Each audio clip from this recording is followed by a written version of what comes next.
All right, I was just checking in. Hello and greetings. Welcome. Welcome to today's conversation on family mapping constellation. My name is Joelle, and I am also known as the Viberarian. I am on a mission to elevate, enlighten, and empower. And one of the ways that I have experienced this myself and that I'm here to talk about with today is called Family Mapping Constellation. Now, this is a beautiful, beautiful healing work that I have participated in myself and also hold space for others to experience. And we have an ongoing series of conversations here on this space to talk about our family mapping work. So today I'm here with Azaya Panay. Azaya, welcome, welcome.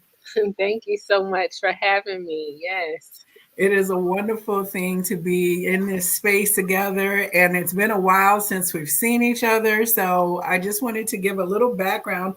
We're waiting for our co facilitator, Sandy, to join us today. It is I don't know, it's not daylight saving time or spring forward, fallback. I get them confused as to which one, but I know the time changed today, so that might have folks a little bit off. I had Yep. to look at my microwave versus my phone, like, okay, right. So, so Azaya, like family mapping constellation, what is your connection to this work? My connection. Um, it's it's deep rooted work, and from what I do as a profession, I am a hairstylist, also a Reiki practitioner, bars, and I do intuitive readings here and there. So putting adding this on to my technique, it's helped me connect to things that were unexplainable and happening in my personal life, through my business life, um, people in my family, friends. The type of work that this is, it it's kind of like, to me, a domino effect, and Okay. it's gonna hit from the left, the right, the front, the back, and that's from everybody you're connected to, your family's connected to. Um, that's my connection to it. Now, did you experience the family mapping process yourself at Yes, I some point? have. I've experienced it myself, and at first, um, the way the my very first time experiencing it wasn't even the physical, what we have done together. It wasn't the physical technique. It was more so utilized during therapy, and we use crystals, or sometimes we use Play-Doh or things like that. Still the same setting, but that was my first time getting introduced to it, and it helped shift things through my life in that moment. But that was just on a small scale. Then after that, I came to an actual family mapping event where we were utilizing other beings in place of, all these different spirits, so to say. So that was my first time experiencing it. The second time around and ongoing was more physical. You know, the first way that you talked about, when I was in Mexico, I met a beautiful couple, Christopher and Marcella. And Christopher actually designed my logos for me for the Viberarian and the Viberarian. And he's a powerful sound and vibration healer. And his wife, Marcella, is a sacred feminine priestess teacher. Like she teaches ancestral medicine, healing practices, sacred cacao. And one of the things that she would always share with me about was constellations de fluvial. And it was water constellations and flowers. And so, one of the times when I was staying, she came to do a session for someone, and I held space for that to happen. So I was able to kind of watch when she was setting up. And she had a little baby pool, and then different shaped styrofoam, like kids' toys and cutouts, and like different sizes and shapes, and then also flowers. So, from what I think, she was talking about the way that she learned was that the water holds the memory. And so the water will place your constellation where it naturally floats, is part of her reading and communicating what is being shown by the constellation. So when I met Sandy through Nikki at a little circle that she facilitated, I overheard Sandy talking with one of the other sisters about doing her family constellation with crystals, like you talked about. And I think she was doing it on the table a little bit. They were having a really intense one-on-one while everybody was kind of mixing. And I thought, oh, good, here comes this opportunity about something that I've always kind of talked with Marcella about. Next time I'm there, I want you to do my constellation, etc. I'll have to put a link down here because I actually interviewed her about this. So I'll have to put it in down there for those who are more interested. I'm really hoping, one of the things that Sandy and I have been talking about is maybe next year being able to go to Mexico and to do some work there, and for me to introduce the two of them for the work that they're doing, and then also hold space for others who might want to come down and experience like an integrative work with the two of them in some kind of way. So, when this opportunity came up for me to like, okay, yes, the desire of my heart for healing was curious about this thing for a reason. So there's a message in that, right? Like if you're curious about like Reiki, like you've never heard of what it is, but it kind of strikes you as interesting, like follow the kernel of interest, right? So if you're watching today and this family mapping winds up being like, well, you know what? I've always kind of heard of something like that. That might be another breadcrumb upon your personal trail to bring you into, the opportunity that the family mapping that we're hosting does. So two bookmarks, right, about a different way that family mapping is done prior to encountering the Sandy way. Yes, that's really interesting. Her utilizing the water. Like I would love to experience that. And just me being a water sign, I know water is it's always in flow unless something is literally blocking it. So just to know, like, the water is gonna tell the story on its own. Yes, yes. But it's so interesting you said that if it's if it's stagnant, water is not moving. So today we're looking at the concept of like generational trauma. Okay. So one of the things that we find in the family map work is that people are dealing with pain and patterns.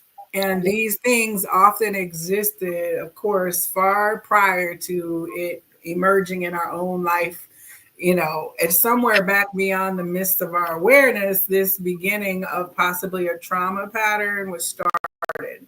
And we can take step by step by step to reconcile that trauma so that it is lessened in terms of its impact going forward. So stagnation. One of my friends, sister teacher, Dr. Tracy, she was telling me about an analogy where it's like your energetic flow is like a garden hose, and that what happens when you have when it gets turned or something hits it or cuts it off, that's a trauma point or a stamp, like a press, like a metal press going clunk, clunk. And that these trauma things have hit us along the energy of ourselves and caused us to stop flow yep, behind that point. Now we've been able to squeeze a little bit enough, like your garden hose when you flip it over, but the full pressure is definitely not able because we've got this stamp that has compressed our flow forward. So in order to really heal, you have to go and clear the stamps. So, like the trauma events, and call them what they are, for a lot of us, we don't realize that we have had traumas Mhm. because we think of it in terms of, oh, that's something someone else went through. Mhm. Mine wasn't that bad. Like, it wasn't really trauma. I have all my legs. Like, you know what I'm saying? Right. That kind of thing. But That it was doesn't matter because it's each of us have our own individual experience. So something traumatized you and you then stagnated an mm, aspect of yourself. Or if your parent was traumatized and in order to protect you from their experience, they stop your flow mhm. because they're equating that flow with danger and protecting you at all costs from that. Like, okay, so the trauma is already inherited Mhm. experientially. So, like, what are you thinking as I'm bringing this up like that? My own stuff like coming up. That is very true. Like it can happen either way, whether it's from just self-inflicted trauma or truly from, the generations. And just things like I'm realizing things, we're in the fall where things supposed to be falling together, going into winter solar. So these are the days where most times, as we get in the winter, the days are a lot harder within self and things are popping up. And I'm like, oh wow, well I get this from my mom, or oh wow, I get this from Mhm. my dad. And you then go to seeing how they move and what works and what doesn't work. Then you have to calculate those things and see, okay, well, I know I get this from this this this person, but how can I shift and move forward from there so that I won't be stagnant in this specific area? So to Right. say, like, just for an example, being stubborn, that's something I've came across that's popped up, on me. And I'm like, well, I don't really want the energy of stubbornness. So how do I get rid of it? How do I release this? And it does keep going because then now I see it in my daughter. It's certain things that she's stubborn. She has stubbornness revolved around. And I'm like, I Is have to there cut. already? It's happening already. So she Yes. is the cutoff line. I will put the action and the duty to it, but she will have to be the cutoff line. Well, you're gonna co-do it. You're gonna do it together at this point from like point of awareness, right? I Right. see Sandy's getting ready. I'm giving her just a minute here to get set up, and we'll bring her on. This was a perfect intersection point here. All right, Sandy. Yay, Sandy. We've got Sandy Beauford Muhammad on with us. Yes, we've been talking about generational trauma, and I don't know how much backstory you got here, but we're just talking about inherited things. You were sharing about, your daughter and her behavior, and the idea of stagnation of something. If you're have been traumatized and you've ceased flowing energy because of that trauma, and then you try to protect your child from that trauma and you stop their flow of energy before it can even get going, Right. not realizing that you stunted something in them. So, like, we're talking about, just the evolution of stagnation and what happens when you can release that in a positive way, or what happens when we release that in other ways. So, Sandy, welcome. Greetings, everyone. Oh my God, I could feel the energy when I came in. This is good conversation. You know, this is right up my alley, and I love to hear talking about our relationships with our children and how we can witness and see transformations happening by us learning about who we are, learning about our own traumatic experiences and how it impacts our children. So, this is awesome conversation. All right, excellent. I'm so glad you all could be here. Now, we're in the Atlanta area, and so part of our conversation today is preparation for our, well, it's a continuation of, in preparation for the next family mapping workshop, which will be taking place on November 17th. So there are still spaces available. This is an intimate work, however, it is in small groups. So I'll try to get the contact information below so you can go ahead and get registered for this one, and then keep abreast of things that are happening in the future. And, so one of the reasons that we're here sharing is because family mapping is a living work. So you just don't go to a workshop and scroll out something and put all the pieces in place and then tra la la down into your life. Like, you begin to see things through the lens of what this family dynamic work that our map is showing. We begin to move differently. Would you say that's a fair assessment, Sandy? Absolutely. It is definitely very dynamic. As we begin to fold back the layers, then we realize that it's not only just myself and my immediate family, it's the family that's connected to your parents, because everything that your parents has experienced in life is a direct impact of how they teach us and how they interact with us. So it's very dynamic, and all of this most times come out through our sessions.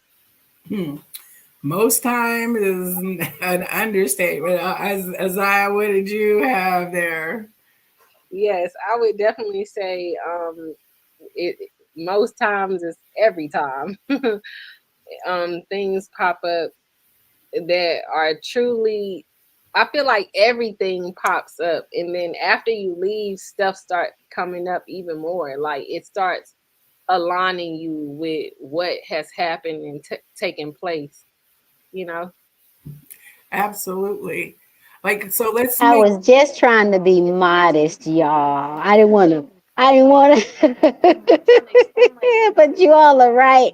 It always shifts, yeah, always. I mean, yeah, and it's an ongoing, like I said, it's a ripple thing where, okay, so let me take this to a real time example.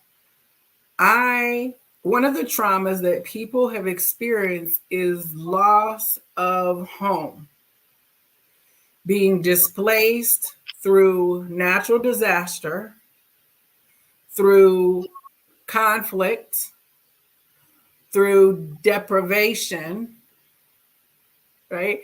So the trauma that it is if you're looking at the root chakra and our need to feel safe and secure and provided for is one of Maslow's hierarchy of needs, whatever you want to call it. When something happens, then it takes that away and you can no longer feed yourself. Like, okay, the baby, the nursing mother, if it was ripped away from its food source and learns that hunger is part of like the nurturing or lack of nurture, it can be traumatizing. Like, if there was not enough root chakra resourcing for us in past lifetimes. Like, one of the things that the Jewish people and now African countries are going around the world and reclaiming the things that were taken of their root chakraness to other places, to reconcile the trauma and the harm that this caused to the plundering of these roots. So, on a level, in my story, I am a child who is adopted by my dad is a United Methodist pastor. Now, the homes of the pastor, the church owns the parsonage. And when you're employed in this denomination, then you have a place to live because of your service, and the congregation pays for that. They keep it up, but you don't have a choice. You live there, like, and it's beautiful. So every community, every town that has a United Methodist Church has a little house beside it that is for the pastor to use. That's in their structure. Now, my parents all held farmland in the Midwest. And so they went through holding property and having wealth to pass on and it not being taken from them. being able to work it to a point where everything they worked on it was theirs to keep. They were not having to share crop, right? So, like, but they had the Great Depression. So the fear of loss of livelihood predated like my grandparents to their grandparents because they saw a whole generation's wealth wiped out. Now I'm adopted and I don't have knowledge of my biological family, but as an African American person who comes from like a cultural inheritance of having invested in land that was not theirs, having friends whose grandparents were sharecroppers and did not get to own any slice of that until later when they bought their own things separate from the livelihood that they had to earn. We talk about coastal, like all the areas where property was taken or slaves could not own their 40 acres of a mule. So I got two intersections culturally of the story of your housing needs to be safe. Your housing needs to be secure. You gotta like make sure because you could lose your lease. And so my renting history, like I'm easily movable because I learned that home is where I make it because my parents always moved us, right? So I always felt secure in that. But like owning a house versus renting a house and then having dynamics with my landlords that were really like weird and disempowering, it speaks to the story of the disempowering experiences of property ownerships on both sides of my family experience. Interesting web, right? You're on mute, Sandy. I apologize. That's deep, Joelle, since we talked last, that you brought out this dynamic that's so interconnected, the crossroads. And as you were talking, my mind went to truly how you have come full circle, I believe, just with the simple awareness that almost like you were adopted out of a family into a family with similar history of a different, so you hadn't mentioned the ethnicity of the family that adopted you. Right. However, Right. these are two juxtaposing Polarities. cultural, Yes. right? Not only is it an intersection of ideas or similarities of happenings historically with the family, but this is culturally different, yet the roads are intersecting. And so I see that you are coming full circle with both sides of your family, the one that you were birthed in and the one that adopted you. This is really getting And interesting. it's I like hope, we I hope that, have to know, no, yeah. we have to know that our spouses, our best friends, all our close traveling people, there's an ancestral, like the idea that it's like my ancestors ain't your ancestors, my ancestors don't even fuck, excuse me, French, your ancestors. There's a like you don't have to get far back, right? And the ancestor human is invested in the evolution towards loving perfection. So all of those dimensions not in it, that's already their mission. So we all together, the human family, right? But specific patterns definitely once you begin to like see the map lens, like in the little kaleidoscope thing, you have an opportunity to be like, click. Now let's look at this constellation. Oh, trauma, this story. That was just one trauma, like loss of livelihood. We can go into any other, you know. This is a powerful conversation, Joelle, because I think we were gonna talk about generational trauma. You know what I mean? And for you to have been, I just wanna tease this out just a little bit because it's in my mind now, and we've been talking about it since your first family mapping constellation over a year ago now. Um, how you had been adopted out of a family with similarities to the family that you were adopted in, which simply confirms with me that the lessons, I'll call them lessons, the opportunities to grow the lessons, however, whatever challenges, karmic, debt, whatever we want to call that, when it is for us to learn through it, it does not matter where you are, where you go, who you are around, the energies will always show up, which is exactly what happens inside of the family mapping constellation. Doesn't Right. matter what what your conversation or your story is going to be about. The energies of those individuals will come to support you. And I love this part right here, Joelle. They're going to come to support you. They're going to come to support you, whether you look at it as adverse support or positive support. It all is support. Mm. Hmm. Absolutely. I mean, and so like as my adopted family is white and my cultural or biological is clearly got some black in it. I don't know, you know what I'm saying? My little biology is all mixed up on the back, but I mean, in America, if you're any, you are. So I've functionally always clearly been black, you know, to my experience, and that was embraced. But in my family, it's like I already recognized that there was something about parenting because my mother's two siblings, all at different points of their life, chose to adopt a child for varying reasons. Now, so out of 11 grandchildren, six were adopted and five were biological. But then there were also two or three or four older foster brothers because on the farm, when a teenage boy was like 13 to 15, getting ready to get done with school because you went into farming, my grandparents would have them be learning farming like it was the 40s, 50s. So people needed a home and school, and you worked the farm. So there were foster brothers who were older. So there's clearly something about parenting. For my parents, they clearly said that they just wanted a healthy baby. They didn't care what color it was. So they started this whole little interracial vein of the family.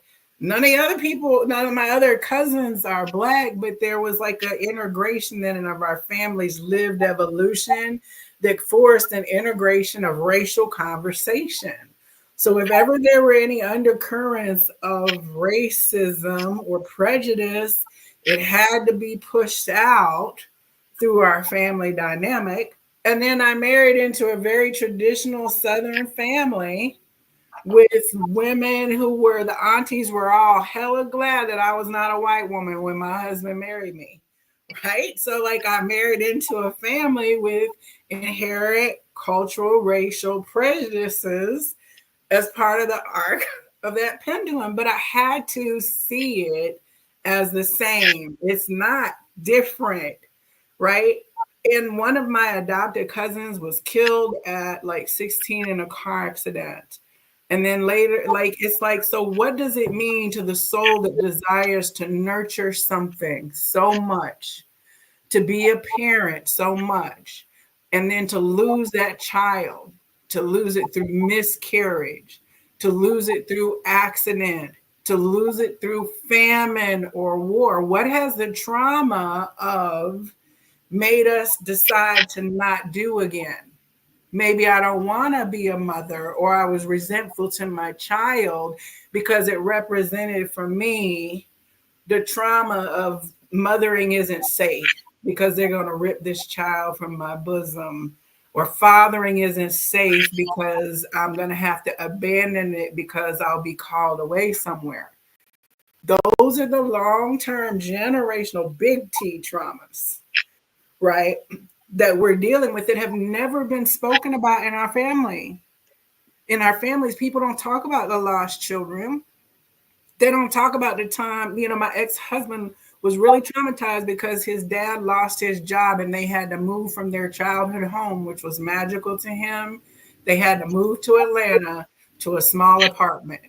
That traumatized him. His dad had no clue that his 9-year-old self was like, my daddy messed everything up.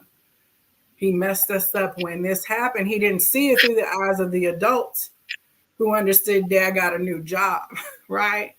but he experienced a deep trauma that then informed how he showed up at work and his work drive and his prioritization of it. We're walking trauma farms if you really want to think about it. I mean, that's a long way around that, but it's a lot. We don't even realize we're doing it, but once you see it, it's like Neo. You can't unsee the hidden loyalties that we talk about. You can't unsee the orders of love that you talk about. See, but once you see it,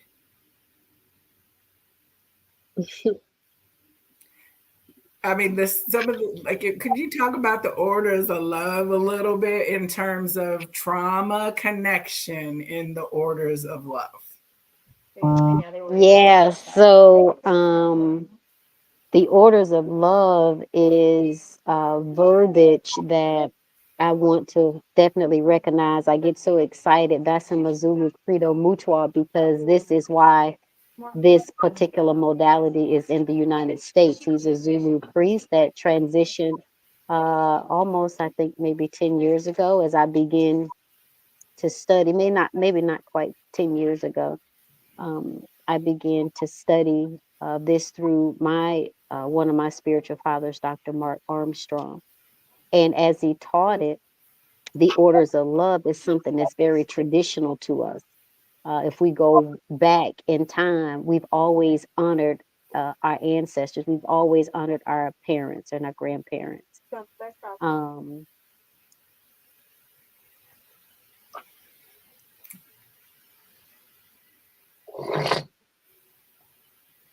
Did we lose you? I think we lost her there for a second. She might pop back. Oh, looks like she's frozen. I Oh, there you go. apologize, you all. Thank you Yes. so much. As just a culture, and it's not just with people of color, there are ways that people of all nationalities have honored their parents, their grandparents, and so forth and so on. And so, what we do is we remember that same way of being, which is honoring those that came before us, because if it were not for them, we would not be here, right? Mm-hmm. So the orders of love are simply an Mm-hmm. honoring the order in which I came and the order in which those that came before me. When the orders of loves, when we talk about parents, grandparents, great grandparents, when in either one of those areas, that individual, that whole, that physical birth order has not had an opportunity to operate in that physical birth order. Grandmother operate as a grandmother. Um, they have to possibly act as a mother as opposed to the birthright that they received, which is grandmother, right? So the order of love, grandmother acting as a mother to a child, that is what we refer to as the orders of love being out of place. Grandmother being a grandmother and a child's mother actually being the mother of the child. And then grandma, oh, goodness.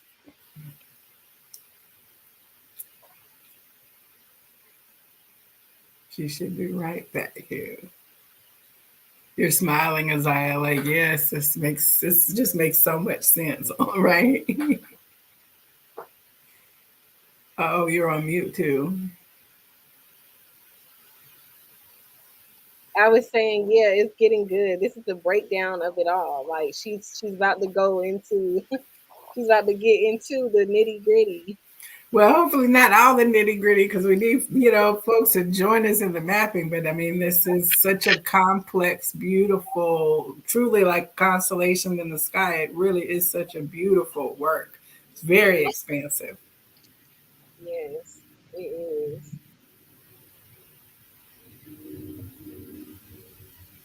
See, oh, she'll come back in. So it's interesting because even on, let's see if I can switch it. Yeah, like so I operate in the orders of love in my family as the oldest sister and out of four. So, like that birth order, if you will, a parenting order is, you know what I'm saying, correct. Now, my biological sister, who's 12 years younger than me, would be like biologically the first child of my parents and her grandkids. Then, like, there were biologically, right? So, there's a beautiful experience for my parents to see reflected in their grandchildren, at least through her. He looks like my dad when he was little, versus like, oh, my brother's children is just beautiful, right? They're just beautiful babies. And they could see my brother, like, oh my gosh, this looks like our son. Right. But my son does not look like me. We're still part of that transaction, right? And it was funny because my niece, when she was younger, we look like I could be her mother, but there's no biological relationship at all between me and my brother. Right? So Mm, the yeah. orders of love, but in my biological parents' family, my order of love was different. So I was one of 8 children, and I don't know what number my biological mother was one of 8 children, but I don't know where she was in her orders of love. And I don't know if I was what child number I was to her.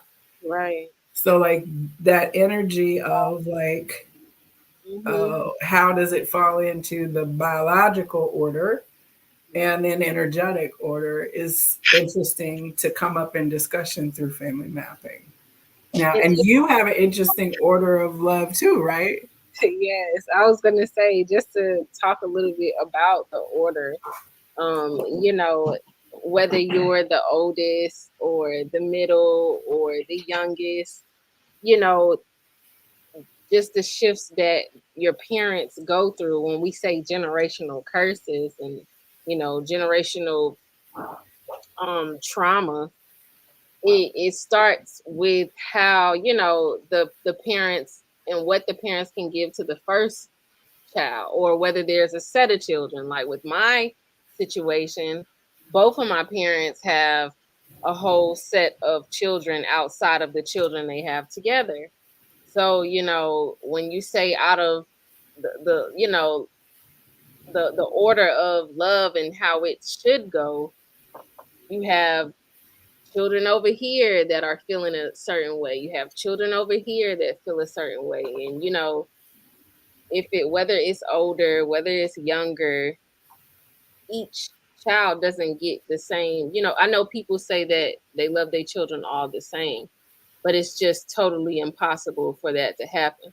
Each child does experience different things even in that one household. So the curses, one curse may come to me but not go to my sister. Like, I have to say, even using that word curse, like I'm like, it has a frequency to it. it But does. we commonly refer to it as that, like, oh, it's a generational curse. Trauma is a better It's word. interesting though because we've all heard of it. Oh, and he cursed them for 7 generations. Da, da, da, Yeah, da. And may they be cursed on the vine. That's all that Old Testament Bible style. Oh, that land must be cursed. It won't grow nothing, right? Okay, like right. okay, there's a reason the land won't grow anything. There's a reason that this pattern is.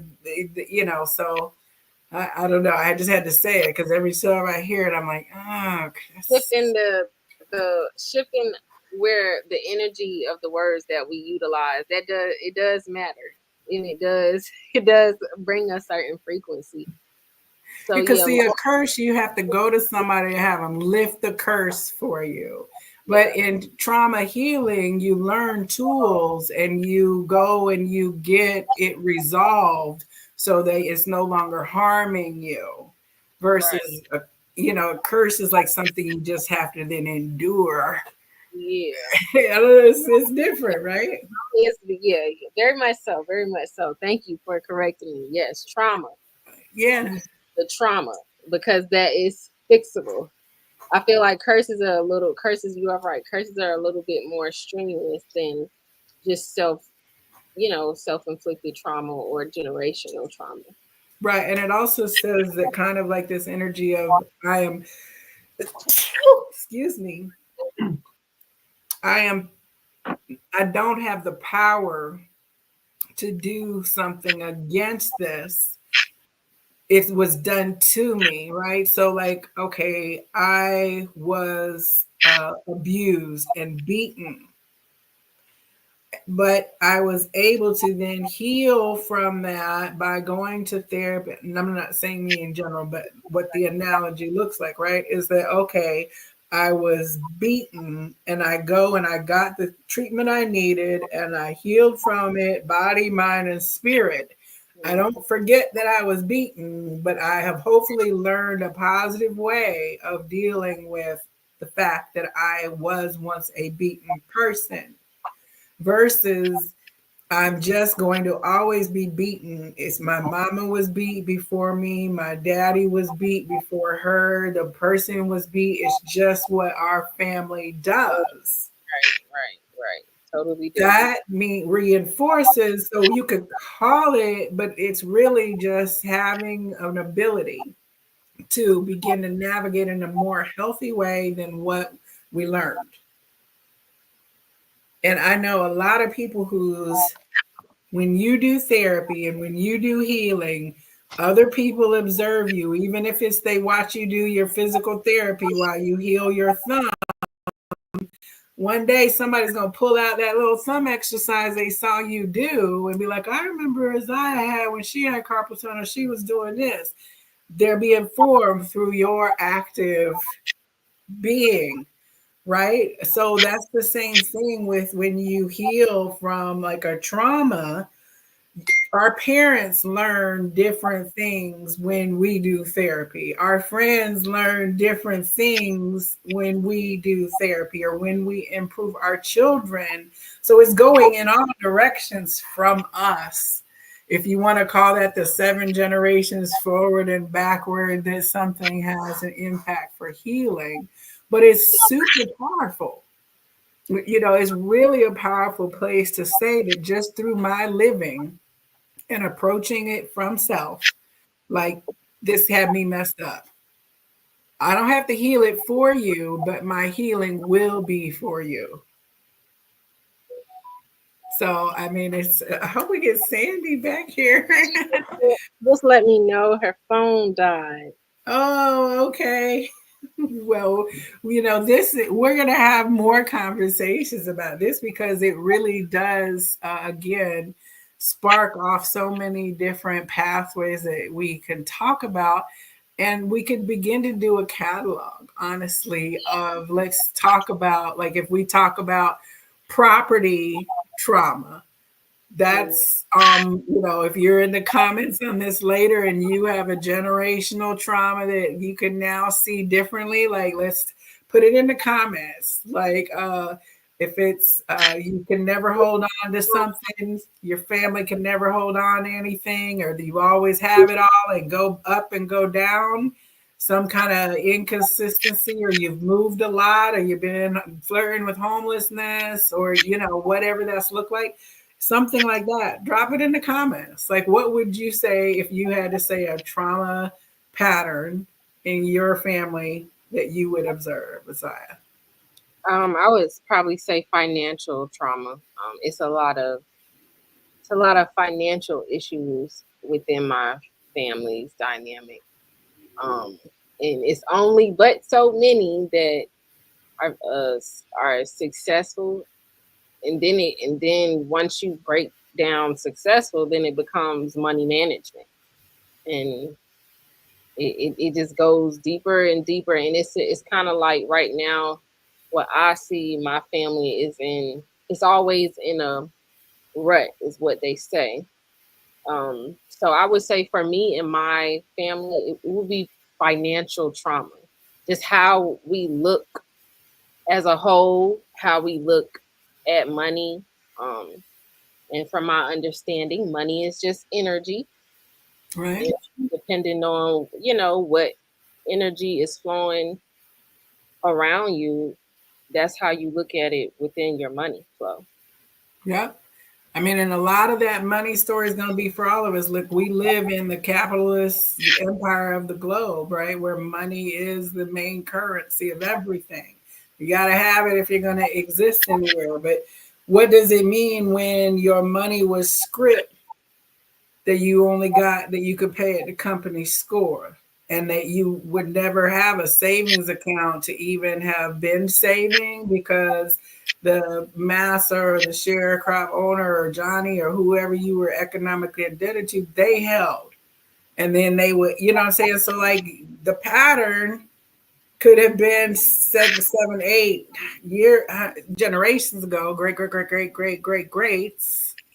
And it could be that your whole country, like, you know, I mean, I'll go back to the Jewish people because they're really doing a lot, but they looked at all the jewels and the art and the gold that was taken from Jewish owners into Nazi and private collections without compensating those people who had those billions of dollars worth of fine jewels, art, and gold and silver is gone with no recollection because it was taken. And so they got out with what they could sew in their clothes, carry across the trains, or the immigrants who could carry something in their baggings to the new world. We know that the slaves couldn't bring anything. When by the time you made the Middle Passage, what was money? What was any of that, right? And money wasn't even a part of your reality for hundreds of 400 years. Money wasn't part of your reality. It didn't matter to you about money. You know what I'm saying? Because you were a slave to slavery. Right. So that economic story of being good with money or not being good with money, and then years of Christian teaching that says that if you're not a good steward over your money, then Jesus smites you down because he cursed the servant that didn't, all this kind of rhetoric about whether or not you're a good person based on, so that creates shame, judgment, trauma. Oh, so and so he had it all, but he lost it on the gambling tables. Our whole family would have been different had he not done that such and such. You remember great granddaddy? They said he lost it all in 1919, right? So like those kind of shame, trauma, money, it's a thing. Yes, it is. We could see it more compassionately when we take the long view through the family map. It's not just us. We got hundreds of years behind us of things that informed this trauma pattern of having money be harmful to us. Mm-hmm. Well, we are going to wrap this up. Next week, I'm not going to be able to have a conversation, but I want to have one the week before we do the constellation when I get back. I think that's going to be around like the 13th, maybe. Thursday, November 13th, we'll have another conversation because I've been telling Sandy, at first I wanted to talk about the Diddy dynasty and what his family map looks like. Yeah, okay, because that one right there, it goes further from the mama, like just her like mind. what is his role? Like what did the father, like, okay, let's look at him as father, son, the orders of, like, we're going to look at what's the patterns, guardianship, custody, all these things. And then I just saw that Megan Thee Stallion documentary, and I'm shaking my head because I'm like, oh, it was so much drama. But let's look at that. We're going to look at how, like, her trauma, which she talks about being shot, which it doesn't matter what your reasoning, what the story is around it, and anybody's opinion about it. When the body receives a violent harm, period, it is traumatizing. It doesn't matter what the rationale was behind it, the whys, the who's. It's if you stub your big toe, if you run over somebody's big toe and you ski down the street, right? All of this stuff, like somebody shoots you in the foot because they high, like, okay, but it's still the body is going to have a trauma response. So, what does that look like when it's playing out in the public eye? And where did trauma inform her music when she said she created Megan Thee Stallion when she was sad and her mom was sad about her dad dying, and she was feeling like a bullied and being an outcast, and she created something to take the trauma and shift it in a way that was supposed to be empowering. So we're going to talk about that too. Like I could go all the way down already, but we're going to save that for the next week. So Okay. now, you anything you want to share about the family mapping coming up on the 17th? Um, anything I want to share? Come, come, Yeah, because it's no, up. It's at the space that we were in before down in Morrow, right? um, no, in Morrow, where have you been to? It's in Lake Carbon. I did the one that I went to, the one that's like a workout fitness facility. Oh no, no, no, Okay, so it's the one that has the holistic place next door. no. This Oh, is actually my place. oh, okay. Yes, this is my spot. This will be my first event, my personal first event here at the space that I have now. I'm in a full on salon. Um, Wonderful. yes, yes, you have to come see Well, it. I'm excited to be joining you. I definitely am, and I know last time we had your food, your sister catered, and the food was so nutritious and delicious. Is she doing it again? No, this time it will be me. I kind of wanted it all to be. Oh yeah, and you did it too. You and her both cooked last Yes, time. she Yeah. did one event and I did another event. But yes, Okay. I And will so be. that's November 17th from 10 to 4 in south of Atlanta downtown by about 25 minutes. So if you're around and this sounds like something you're interested in, and if you're listening to this at a future date and that's already passed, I'll try to have here in the links where you can go to see when the next mapping comes up. And Sandy is our facilitator, Sandy Beauford Muhammad of Soul Wisdom International. You can Google her. You can look up Family Mapping Constellation, and she has her own YouTube channel where she's got conversations and things happening there as well. So let me see. We did have a comment before. Oh, here we go. Hey, moderator. That's Tanya. We all had Tanya's cupcakes at the last couple couple The ones. So great cupcakes. yes. But so thank you, Isaiah, for spending the time with me and having this conversation. And I will talk with you in 2 weeks here on the Family Mapping Constellation channel. Yes, ma'am. Thank you for having me. Namaste.